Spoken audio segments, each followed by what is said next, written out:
Hello, everyone. Thank you so much for joining me for this session. In this session, we would be discussing about the chapter 5 of rural economy, that is economic rural development. And in this part specifically, we would be discussing about the agricultural development as well as talking about its importance in today's time. So I believe that all of us would be knowing that agriculture plays a very vital role in the Indian economy. Over 70% of the rural household depend on agriculture for their livelihoods. So agriculture is a very important sector for Indian economy as it contributes to about 17% of the total GDP and provides employment to over 60% of the total population. So Indian agriculture had registered a very impressive growth over the last few decades. The food grain production has increased from 51 million tons in 1950s to 250 million tons during 2011 and 12, which is the highest ever recorded since independence. So now talking about the agriculture development, we mean that it provides assistance to the crop producers, that are the farmers, with the help of various agricultural resources. And at the same time, they are also providing protection, assisting in the research sphere, employing various latest techniques, controlling pests and facilitating diversity. All these factors fall within the purview of agriculture development. And lastly, the Green Revolution led to the shift in agricultural production function and consequent increase in land productivity.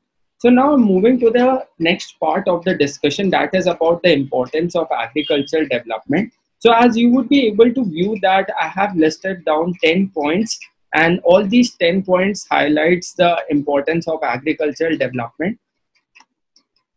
So when we talk about the first point, that is about agricultural influence of national income, the contribution of agriculture during the first two decades towards the gross domestic product ranged somewhere between 48 to 60%. And in the year 2001 to 2002, this contribution declined to only about 26%. And when we talk about the second point, that is about agriculture playing a very vital role in generating employment.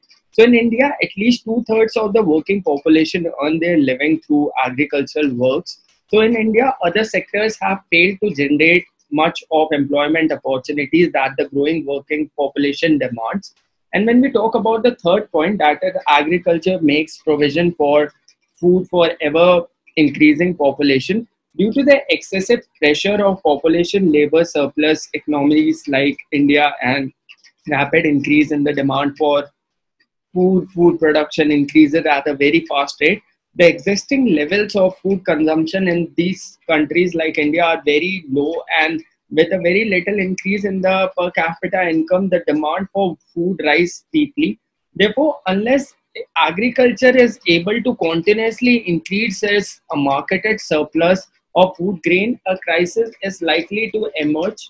So many developing countries are passing through this phase and are bidding towards increasing the food requirement agriculture has been developed. So talking about the fourth point, it's about contribution to the capital formation. This is a very general agreement on the necessity capital formation. Since agriculture happens to be the largest industry in the developing country like India, it can and must play an important role in pushing up the rate of capital formation. If it fails to do so, the whole economic development will suffer a setback.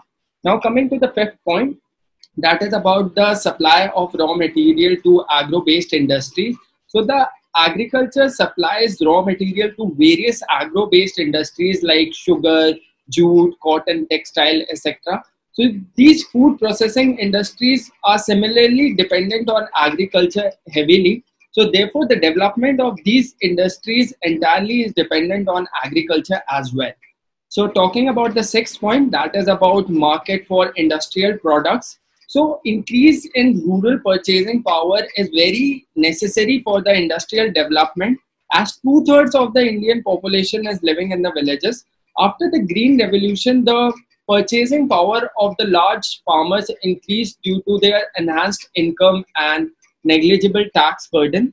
Now coming to the seventh point, that is about influence on internal as well as external trade and commerce. So Indian agriculture plays a very vital role in internal and external trade of the country. So internal trade in food grains and other agricultural products helps in the expansion of the service sector, resulting in creation of more employment opportunities. Now coming to the eighth point, which is about the contribution in government budget. So right from the first fifth year plan, agriculture is considered as the prime revenue collecting sector for both the central and state budgets. So, however, the governments earn huge revenue from agriculture and its allied activities like cattle rearing, animal husbandry, poultry farming, fishing, etc. So at the same time, Indian Railways, along with the state transport system, has also earned a very handsome revenue as freight charges for these agricultural products, both semi-finished and finished products.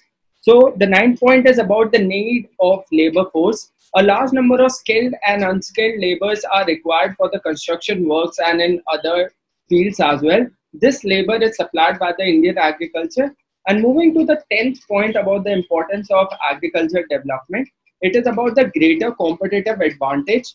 So the Indian agriculture has a cost advantage in several agricultural commodities in the export sector because of its low labor cost and self-efficiency in input supply. So with this, I have covered all the importance of the agricultural development. So I believe that now you have a clear picture about the agriculture development and why is it important in today's time. So with this, we come to the end of the session. Thank you so much.